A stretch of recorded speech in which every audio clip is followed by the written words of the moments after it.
کہ کسی نے امیر المومنین سے سوال کیا کہ مولا یہ رزق اور مال کا فلسفہ کیا ہے؟ کہ واقعاً لوگ سمجھتے ہیں کہ ہم دعا کرتے ہیں کہ خدایا میرے مال میں اضافہ فرما، لیکن لفظ مال نہیں ہے. جب بھی ہم دعا کرتے ہیں خدایا میرے رزق میں اضافہ فرما. تو کہا کہ یہ رزق اور مال کا فلسفہ کیا ہے؟ فرمایا مال وہ ہے جو تیرے پاس ہے پر تو استعمال نہیں کرتا، رزق وہ ہے جو تو استعمال کرتا ہے.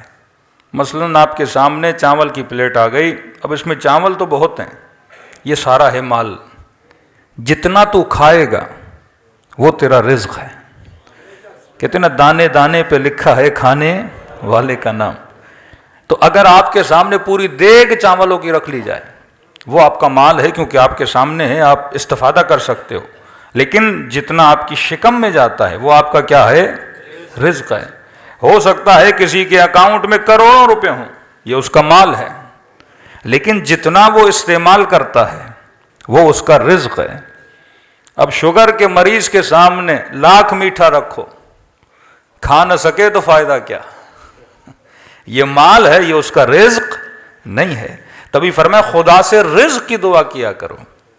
مال تو بہت ساروں کو مل جاتا ہے لیکن رزق بہت کم لوگوں کو ملتا ہے. کئی ایسے لوگ ہیں کروڑوں اربوں روپے ان کے اکاؤنٹ میں ہوتے ہیں، لیکن فائدہ کیا بندہ استعمال نہ کر سکے، فائدہ کیا کہ اکاؤنٹ کو فریز کر دیا جائے. فرمایا کمال یہ ہے کہ وہ تمہارا کیا بنے؟ رزق بنے. تبھی امیر المومنین فرماتے ہیں کہ لوگوں کے بڑے گھروں کو دیکھ کر اپنی جھوپڑیوں کو خراب نہ کیا کرو. اب کہا کہ مولانا فلاں کے پاس 4,000 میٹر پر گھر بنا ہوا ہے. مولانا میرا گھر 120 گز کا ہے، جناب کا 10,000 گز کا گھر ہے. اب امیر کا جملہ سمجھنا. فرماتے ہیں یہ کتنے بھی بڑے گھر میں رہے یہ اس کا مال ہے، لیکن رزق وہ ہے جس چارپائی پہ یہ سوتا ہے، جس زمین پہ رات کو یہ سوتا ہے یہ اس کا کیا ہے؟ رزق ہے. اور خدا نے جس کو بدن دیا ہے 5 فٹ سے لے کے 7 فٹ تک، تو رزق کا جو فرق آتا ہے وہی 5 اور 7 کے درمیان ہے. سونا تو نے بھی زمین پر ہے، سونا اس نے بھی زمین پر ہے. جب یہ کہیں کہ خدا متعال عادل نہیں، عدالت خدا کی اس معیار پر ہے کہ جو شکم تجھے دی ہے وہ شکم تیرے دشمن کو دی ہے. یہ نہیں کہ مثلاً اسے کوئی بہت زیادہ بڑا پیٹ دیا ہو تجھے چھوٹا سا پیٹ دیا ہو. کھانا تقریباً سبھی برابر کھاتے ہیں، تو جو کھانے والی چیز ہے اس میں خدا نے فرق نہیں رکھا. تو فرمایا خدا کا شکر ادا کیا کرو کہ خدا نے رزق دنیا کے ساتھ ساتھ تجھے رزق مجلس حسین میں بھی بلا کر رکھا ہے.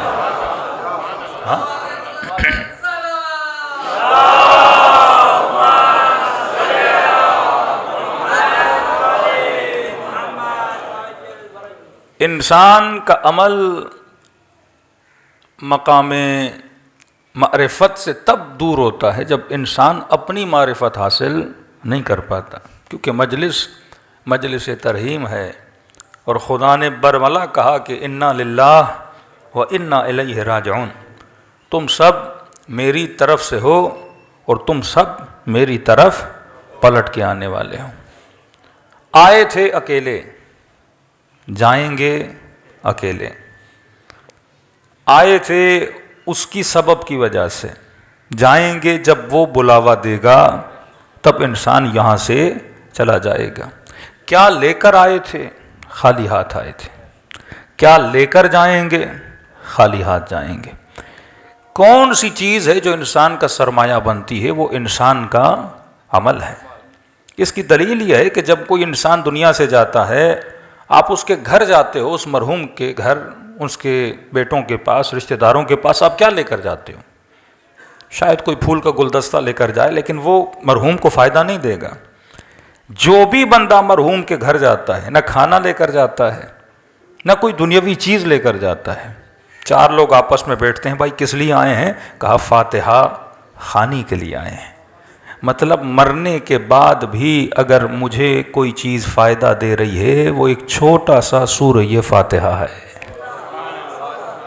ایک سورہ فاتحہ. جس بھی مرحوم کے گھر جاتے ہیں کیا پڑھتے ہیں؟ سورہ فاتحہ. کیا کرواتے ہیں؟ قرآن خوانی. اب انسان یہ سوچے کہ پوری زندگی جس فاتحہ سے میں دور رہا، پوری زندگی جس قرآن سے یہ بندہ دور رہا، اور مرنے کے بعد بھی جو لوگ میرے گھر آ رہے ہیں وہ کیا پڑھ رہے ہیں؟ قرآن پڑھ رہے ہیں۔ تب امیر المومنین فرماتے ہیں کہ وہ شیعہ ہو ہی نہیں سکتا جو کم از کم دن میں 40 آیتیں قرآن کی نہ پڑھے۔ قرآن کی دوری خدا کی دوری ہے، قرآن سے غفلت خدا سے غفلت ہے، کہ بندے خدا تو آنکھوں سے خدا کو دیکھ تو نہیں سکتا، ہاتھوں سے خدا کو لمس تو نہیں کر سکتا، کوئی ایسا وجود نہیں ہے کہ جیسے تو دیکھ کر یہ کہے کہ میں اللہ کو محسوس کر رہا ہوں۔ تو اگر خدا کو کہیں سے محسوس کیا جاتا ہے وہ خدا کے کلام سے خدا کو محسوس کیا جاتا ہے۔ تبھی فرمائے اگر اللہ سے ہم کلام ہونا چاہتے ہو تو کلام خداوندی کو پڑھا کرو۔ لیکن سب سے بڑی مسٹیک جو انسان کرتا ہے وہ انسان کی معرفت کا نہ ہونا ہے۔ یہی جملہ کہ انا للہ و انا الیہ راجعون، تم سب اللہ کی طرف سے ہو اور تم سب اللہ کی طرف پلٹ کے جاؤ گے۔ دنیا کی معرفت تو ہمیں بہت ہے، کہ کوئی پوچھے کہ کراچی کے علاقے کتنے ہیں، سڑکیں کون سی ہیں، کون سے علاقے ہیں جہاں غریب رہتے ہیں، کون سے علاقے جہاں امیر رہتے ہیں، ہم سب کو پتہ ہے۔ لیکن اس عالم میں جہاں ہم سب نے جانا ہے اس کی ہمیں کتنی معرفت ہے کہ عالم برزخ میں کیا ہونا ہے، محشر کے مقامات کون سے ہیں، مرنے کے بعد کی زندگی انسان کی کیسے گزرے گی، اصلاً مرنے کے بعد ہم اپنے والدین سے مل پائیں گے کہ نہیں۔ کئی مومنین کہتے ہیں مولانا کیا مرنے کے بعد اہل بیت سے ملاقات ہوگی کہ نہیں، اور اگر ہوگی تو کیا جب جب میں چاہوں تب ہوگی، جب جب دل کرے تب تب امیر المومنین کی زیارت ہوگی، رسول خدا کی زیارت ہوگی، کیسے ہوگا؟ تو امیر المومنین اور میرے چھٹے امام جعفر صادق علیہ الصلوۃ والسلام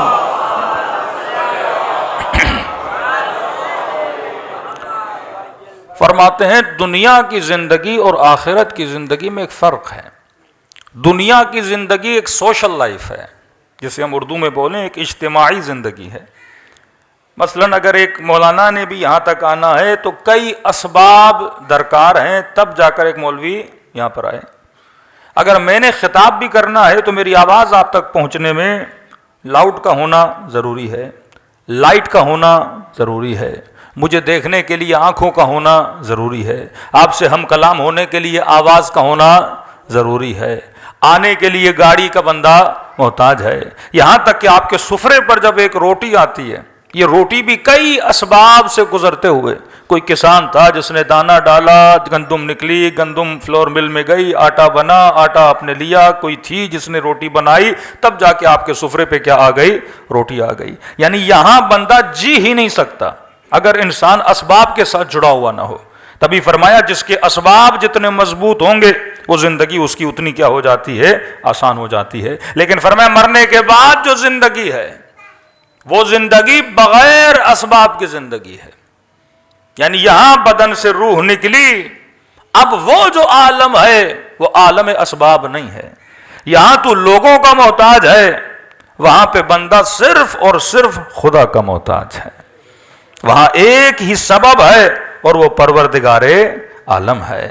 یعنی یہ نہیں کہ وہ آپ کسی کے محتاج ہوں۔ تو دو جملے استعمال کیے، فرمایا یہاں کی زندگی سوشل لائف ہے، اجتماعی زندگی ہے، لیکن مرنے کے بعد جو زندگی ہے وہ انفرادی زندگی ہے۔ یعنی جیسے روح بدن سے نکلی، اب جو سفر انسان طے کرے گا یہ تک و تنہائی کا سفر ہے۔ اب یہ نہیں کہ باپ مدد کرنے کے لیے آ جائے، بھائی مدد کرنے کے لیے آ جائے، کوئی غیر مدد کرنے کے لیے آ جائے، کہ نہیں، جتنے سال انسان سفر کرے گا تک و تنہا سفر کرے گا۔ کہ مولا کیا وہاں پہ کوئی مدد نہیں ہوگی؟ فرمایا اگر وہاں پہ کوئی مدد ہوگی بھی تو انسان کے اپنے عمل کی مدد ہے۔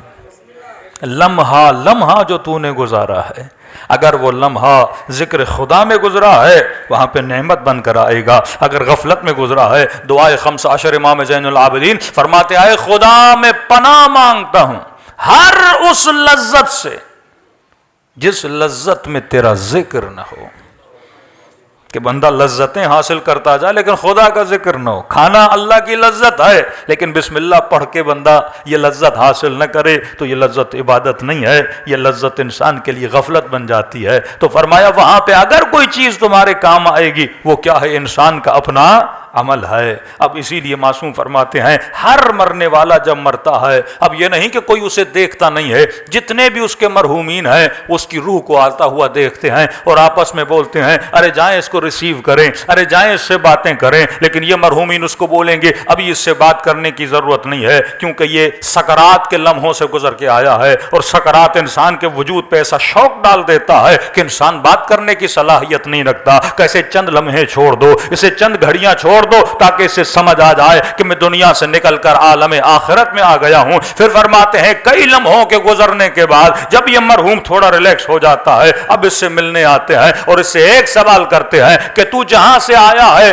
وہاں پہ ہمارا فلاں رشتہ دار جو تھا اس کے حالات کیسے ہیں؟ اس سے پتا چلتا ہے کہ اوپر والوں کو نیچے والوں کے حالات کا پتا نہیں ہے اور نیچے والوں کو اوپر والوں کے حالات کا پتا نہیں ہے، لہذا یہ حالات کی معلومات کس سے لیتے ہیں؟ جو دنیا سے وہاں جا رہا ہے کہ یہ بتا جو وہاں پر ہے اس کے حالات کیسے ہیں۔ یہاں تک بھی ان کو علم نہیں ہے کہ زندہ ہے یا مر گیا ہے، مالی حالات کیسے ہیں، زندگی کیسے گزر رہی ہے۔ فرماتے اگر یہ بولے گا کہ وہ مر چکا ہے تو ان کے چہروں پہ مایوسی آ جاتی ہے، اس کا مطلب مر تو چکا ہے لیکن ہم اس سے ملے نہیں ہیں، اور اگر ہم نہیں ملے تو اس کا مطلب یہ ہے یہ وادی سلام کی طرف نہیں گیا ہے، وادی برہوت کی طرف گیا ہے۔ اور اگر یہ سنتے ہیں کہ وہ زندہ ہے تو ان کے چہروں پہ خوشی آ جاتی ہے، اس کا مطلب ابھی تک اس عالم میں آیا نہیں ہے، اور وہ دعا کرتے ہیں کہ پروردگارا اگر مر جائے تو اسے وادی سلامتی میں لا کر کھڑا کر دینا۔ صلوات پڑھے محمد وعلی محمد۔